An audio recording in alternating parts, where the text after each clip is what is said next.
So, today's story is The Queen of Quok from American Fairy Tales by L. Frank Baum.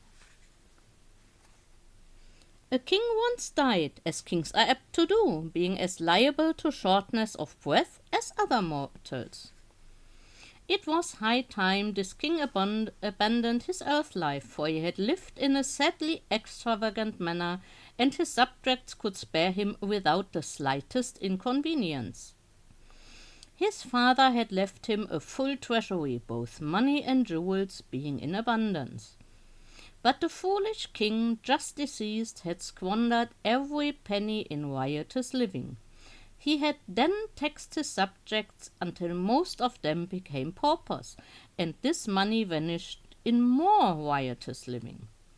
Next he sold all the grand old furniture in the palace, all the silver and gold plate and bric-a-brac, and all the rich carpets and furnishings, and even his own kingly wardrobe, reserving only a soiled and moth-eaten ermine robe to fold over his threadbare raiment. And he spent the money in further riotous living. Don't ask me to explain what riotous living is. I only know from hearsay that it is an excellent way to get rid of money. And so this spendthrift king found it. He now picked all the magnificent jewels from his kingly crown and from the round ball on top of his scepter, and sold them and spent the money. Riotous living, of course. But at last he was at the end of his resources. He couldn't sell the crown itself, because no one but the king had the right to wear it. Neither could he sell the royal palace, because only the king had the right to live there. So, finally, he found himself reduced to a bare palace containing only a big mahogany bedstead that he slept in, a small stool on which he sat to pull off his shoes, and the moth-eaten ermine robe. In this strait he was reduced to the necessity of borrowing an occasional dime from his chief counselor with which to buy a ham sandwich. And the chief counselor hadn't many dimes. One who counseled his king so foolishly was likely to ruin his own prospects as well. So the king, having nothing more to live for, died suddenly and left a 10-year-old son to inherit his dismantled kingdom, the moth-eaten robe and the jewel-stripped crown. No one envied the child, who had scarcely been thought of until he became king himself.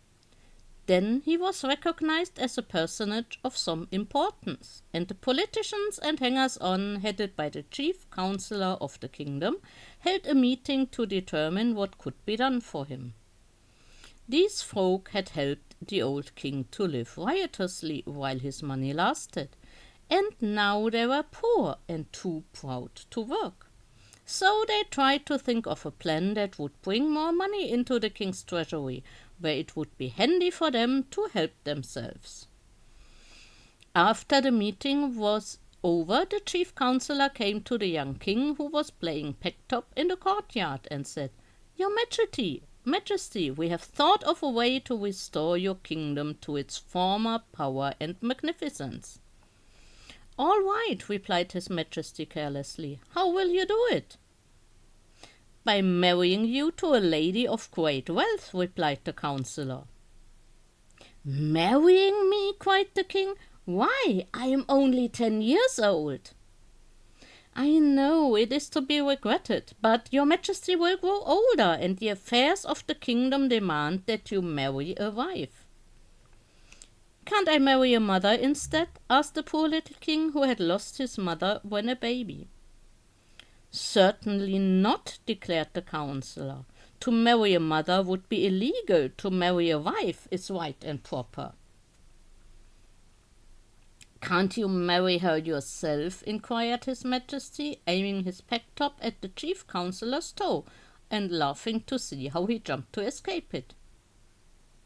"Let me explain," said the other. "You haven't a penny in the world, but you have a kingdom.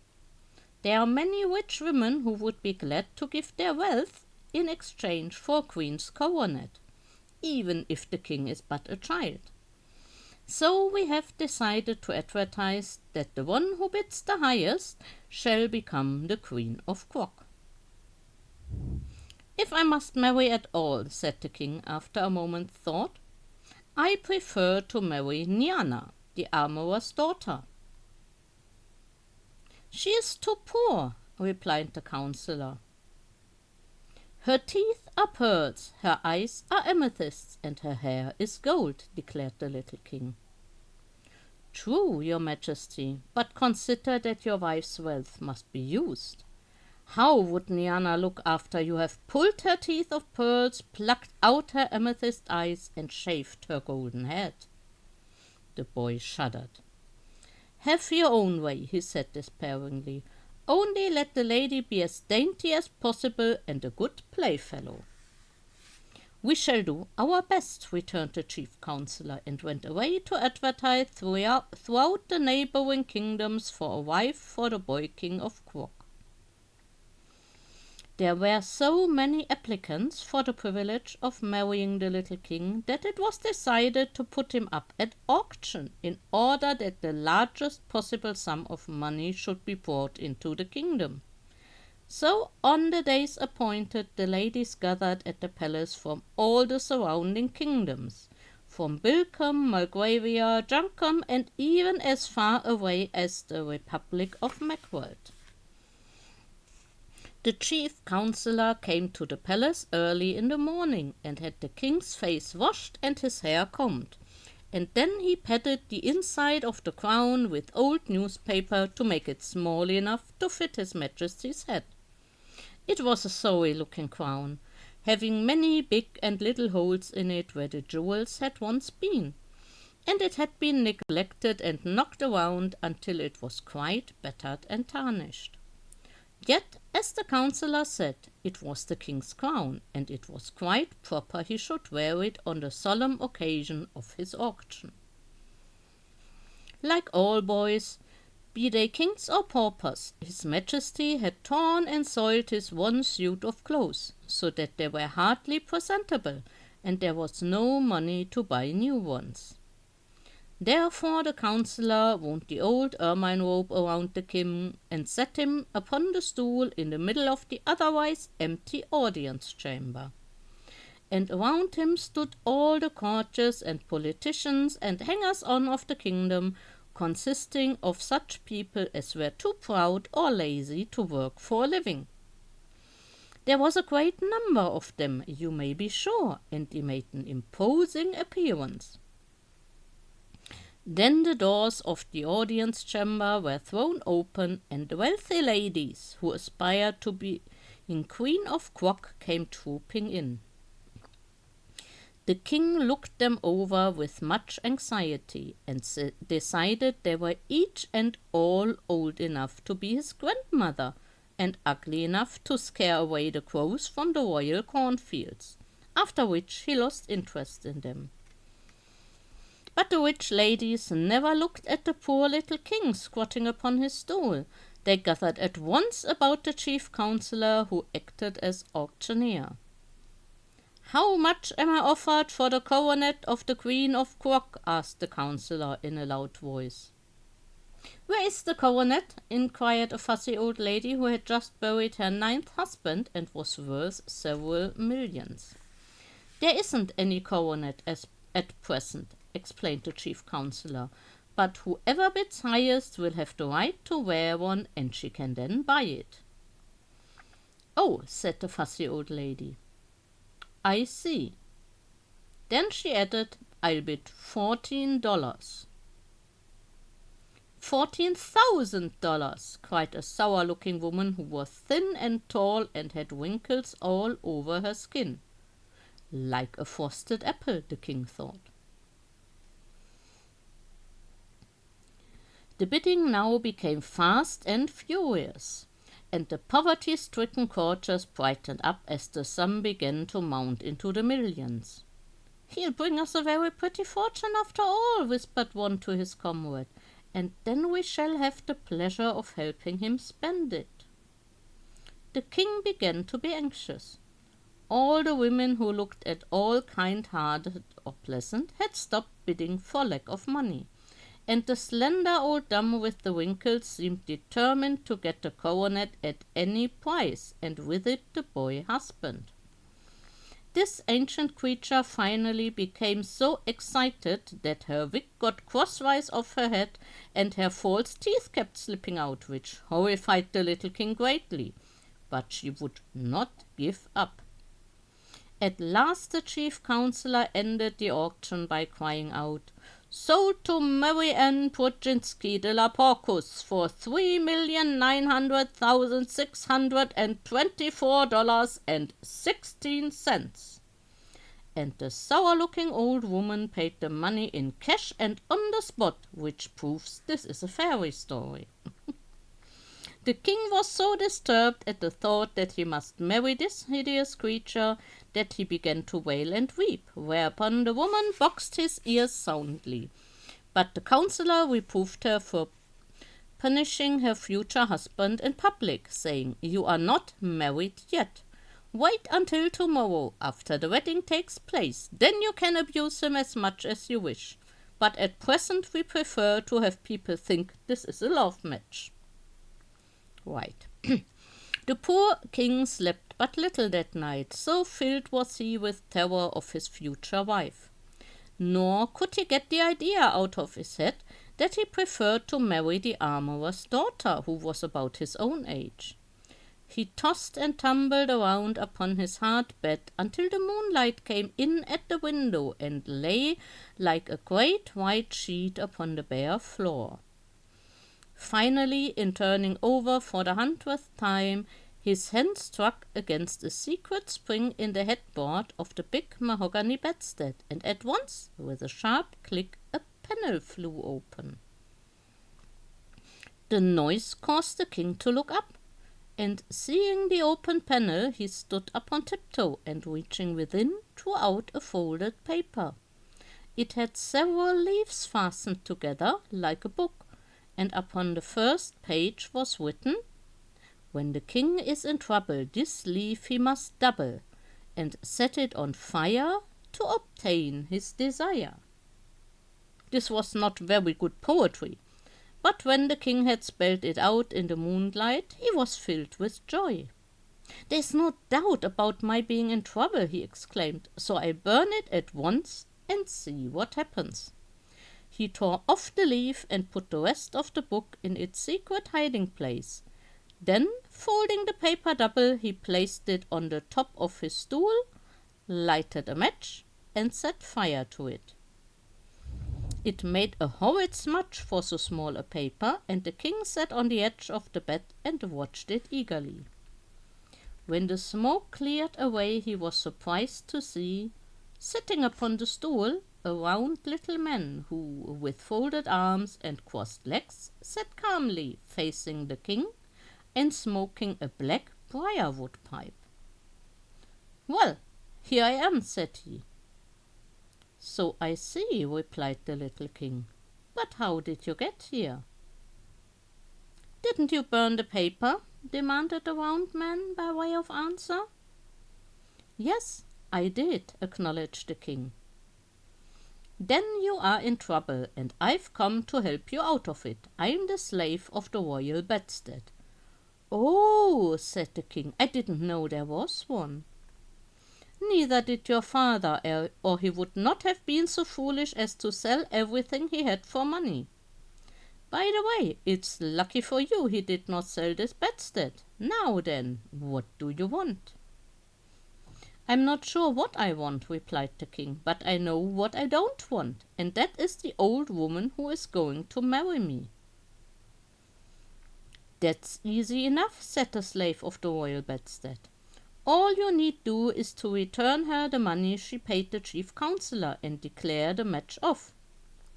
Don't be afraid, you are the king, and your word is law." "To be sure," said the majesty, "but I am in great need of money. How am I going to live if the chief counselor returns to Mary Ann Purczynski her millions?" "Pooh, that's easy enough," again answered the man, and putting his hand in his pocket he drew out and tossed to the king an old-fashioned leather purse. "Keep that with you," said he, "and you will always be rich, for you can take out of the purse as many 25-cent silver pieces as you wish, one at a time. No matter how often you take one out, another will instantly appear in its place within the purse." "Thank you," said the king gratefully. "You have rendered me a great favor, for now I shall have money for all my needs, and will not be obliged to marry anyone. Thank you 1,000 times." "Don't mention it," answered the other, puffing his pipe slowly and watching the smoke curl into the moonlight. "Such things are easy to me. Is that all you want?" "All I can think of just now," returned the king. "Then please close that secret panel in the bedstead," said the man. "The other leaves of the book may be of use to you some time." The boy stood upon the bed as before, and reaching up closed the opening so that no one else could discover it. Then he returned to face his visitor, but the slave of the royal bedstead had disappeared. "I expected it," said his majesty, "yet I am sorry he did not wait to say goodbye." With a lightened heart and a sense of great relief, the boy king placed the leathern purse underneath his pillow, and climbing into bed again, slept soundly until morning. When the sun rose, his majesty rose also, refreshed and comforted, and the first thing he did was to send for the chief counselor. That mighty personage arrived looking glum and unhappy, but the boy was too full of his own good fortune to notice it. Said he, "I have decided not to marry anyone, for I have just come into a fortune of my own. Therefore I command you to return that old woman the money she has paid you for the right to wear the coronet of the Queen of Quok, and make public declaration that the wedding will not take place." Hearing this, the counselor began to tremble, for he saw the young king had decided to reign in earnest, and he looked so guilty that his majesty inquired, "Well, what is the matter now?" "Sire," replied the wretch in a shaking voice, "I cannot return the woman her money, for I have lost it." "Lost it?" cried the king in mingled astonishment and anger. "Even so, your majesty. On my way home from the auction last night, I stopped at the drugstore to get some potash lozenges for my throat, which was dry and hoarse with so much loud talking, and your majesty will admit it was through my efforts the woman was induced to pay so great a price. Well, going into the drugstore, I carelessly left a package of money lying on the seat of my carriage, and when I came out again it was gone, nor was the thief anywhere to be seen." "Did you call the police?" asked the king. "Yes, I called, but they were all on the next block, and although they have promised to search for the robber, I have little hope they will ever find him." The king sighed. "What shall we do now?" he asked. "I fear you must marry Mary Ann Wojcinski," answered the chief counselor, "unless, indeed, you ordered the executioner to cut her head off." "That would be wrong," declared the king. "The woman must not be harmed, and it is just that we return her money, for I will not marry her under any circumstances." "Is that private fortune you mentioned large enough to repay her?" asked the counselor. "Why, yes," said the king thoughtfully. "But it will take some time to do it, and that shall be your task. Call the woman here." The counselor went in search of Marianne, who, when she heard she was not to become a queen but would receive her money back, flew into a violent passion and boxed the chief counselor's ears so viciously that they stung for nearly an hour. But she followed him into the king's audience chamber, where she demanded her money in a loud voice, claiming claiming as well the interest due upon it overnight. "The councillor has lost your money," said the boy king, "but he shall pay you every penny out of my own private purse. I fear, however, you will be obliged to take it in small change." "That will not matter," she said, scowling upon the councillor as if she longed to reach his ears again. "I don't care how small the change is, so long as I get every penny that belongs to me and the interest. Where is it?" "Here," answered the king, handing the councillor the leathern purse. "It is all in silver quarters, and they must be taken from the purse one at a time, but there will be plenty to pay your demands and to spare." So, there being no chairs, the councillor sat down upon the floor in one corner and began counting out silver 25-cent pieces from the purse, one by one. And the woman sat upon the floor opposite him and took each piece of money from his hand. It was a large sum, $3,900,624.16, and it takes 4 times as many 25-cent pieces as it would dollars to make up the amount. The king left them sitting there and went to school, and often thereafter he came to the councillor and interrupted him long enough to get from the purse what money he needed to reign in a proper and dignified manner. This somewhat delayed the counting, but as it was a long job anyway, that did not matter much. The king grew to manhood and married the pretty daughter of the armorer, and they now have 2 lovely children of their own. Once in a while they go into the big audience chamber of the palace and let the little ones watch the aged, hoary-headed councillor count out silver 25-cent pieces to a withered old woman who watched his every movement to see that he does not cheat her. It is a big sum, $3,900,624.16 in 25-cent pieces. But this is how the councillor was punished for being so careless with the woman's money. And this is how Mary Ann Wojcinski de la Porcus was also punished for wishing to marry a 10-year-old king in order that she might wear the coronet of the Queen of Quok. The end. That was The Queen of Quok from American Fairy Tales by L. Frank Baum. I hope you enjoyed today's story.